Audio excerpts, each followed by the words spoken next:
चैत्र पूर्णिमा व्रत कथा। बोलो विष्णु भगवान की जय। हिंदी कैलेंडर के अनुसार प्रत्येक माह के अंतिम दिन पूर्णिमा तिथि होती है। अभी चैत्र का महीना चल रहा है और इस माह आने वाली पूर्णिमा को चैत्र पूर्णिमा के नाम से जाना जाता है। पूर्णिमा के दिन पवित्र नदियों में स्नान, दान व व्रत का विशेष महत्व माना गया है। कहते हैं कि जो लोग पूर्णिमा का व्रत करते हैं उन पर हमेशा माँ लक्ष्मी की कृपा बनी रहती है। व्रत के दौरान सत्यनारायण भगवान का पूजन किया जाता है और फिर कथा भी सुनी जाती है। आइए सुनते हैं श्री पूर्णिमा व्रत कथा। पूर्णिमा व्रत की कथा। बोलो विष्णु भगवान की जय।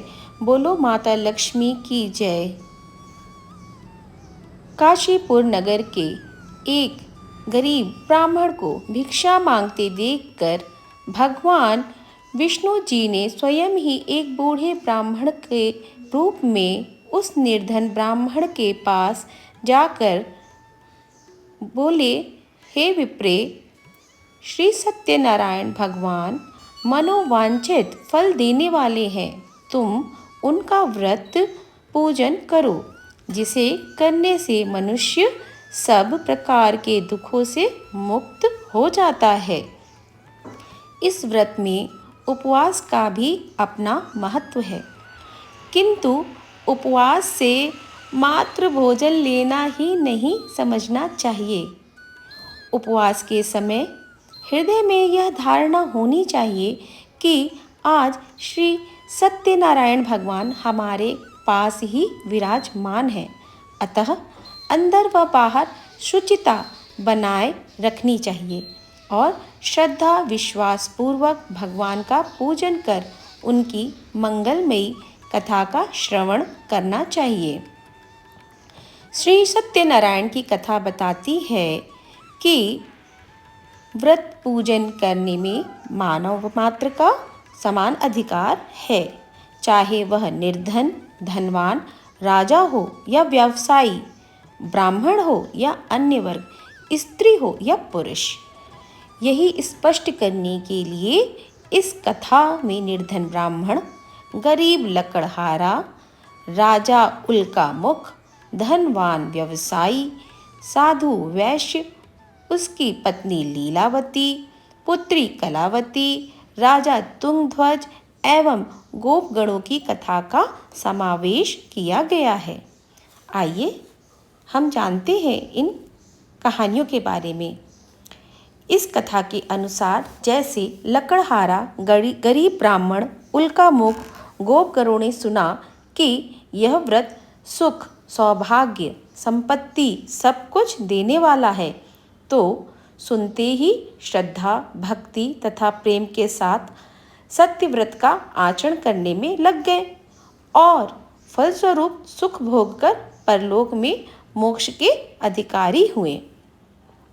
एक साधु वैश्य ने भी यही प्रसंग राजा उल्कामुख से सुना, किंतु उसका विश्वास अधूरा था और श्रद्धा में कमी होने के कारण उसने मन में लिया कि संतान प्राप्ति पर सत्यव्रत पूजन करूँगा। समय बीतने पर उसके घर एक सुंदर कन्या ने जन्म लिया।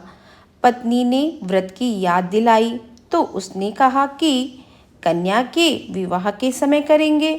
समय आने पर कन्या का विवाह भी हो गया, किंतु उस वैश्य ने व्रत नहीं किया। तभी वह अपने दामाद को लेकर व्यापार के लिए चला गया। वहाँ उसे चोरी का आरोप में राजा चंद्रकेतु द्वारा दामाद सहित कारागार में डाल दिया गया। उसके अपने घर में भी चोरी हो गई। पत्नी लीलावती और पत्नी कलावती भिक्षावृत्ति के लिए विवश हो गई। एक दिन कलावती ने किसी के घर श्री सत्यनारायण का पूजन होते देखा और घर आकर माँ को प्रसाद दिया। तब माँ ने अगले ही दिन श्रद्धा से व्रत पूजन कर भगवान से पति और दामाद के शीघ्र वापस आने का वरदान मांगा। श्री हरि प्रसन्न हो गए और स्वप्न में राजा को कह दिया कि वह दोनों बंदियों को छोड़ दे क्योंकि वह निर्दोष हैं। राजा ने अगली सुबह उनका धन धान्य तथा प्रचुर द्रव्य देकर उन्हें विदा किया। घर आकर पूर्णिमा और संक्रांति को सत्यव्रत का जीवन भर आयोजन करता रहा। परिणाम स्वरूप उसे सांसारिक सुख भोग कर मोक्ष प्राप्त हुआ। उसी प्रकार एक बार राजा तुंगध्वज ने भी वन में गोपगणों को श्री सत्यनारायण भगवान का पूजन करते देखा, किंतु अपने अभिमान की वजह से राजा न तो पूजा स्थल पर गया, न दूर से ही प्रणाम किया और न ही गोपगणों द्वारा दिया प्रसाद ग्रहण किया। परिणाम यह हुआ कि राजा के पुत्र, धन, धान्य, अश्वगजादि सब नष्ट हो गए। राजा को फिर से यह आभास हुआ कि विपत्ति का कारण सत्यदेव भगवान का निरादर है। तब उसे बहुत पश्चाताप हुआ। वह तुरंत वन में गया और गोपगणों को बुलाकर उनसे सत्यनारायण भगवान की पूजा विधि पूछी और बाद में पूजा भी की। फिर उसने उनसे ही प्रसाद ग्रहण किया तथा घर आ गया। उसने देखा कि विपत्ति टल गई और उसकी सारी संपत्ति तथा जन सुरक्षित हो गए। राजा प्रसन्नता से भर गया और अपना सर्वस्व भगवान को अर्पित कर दिया। बोलो विष्णु भगवान की जय, बोलो माँ लक्ष्मी की जय। अगर आपको मेरा यह कथन पसंद आया हो तो please like, share and subscribe. Comment करना बिल्कुल भी ना भूलें। धन्यवाद।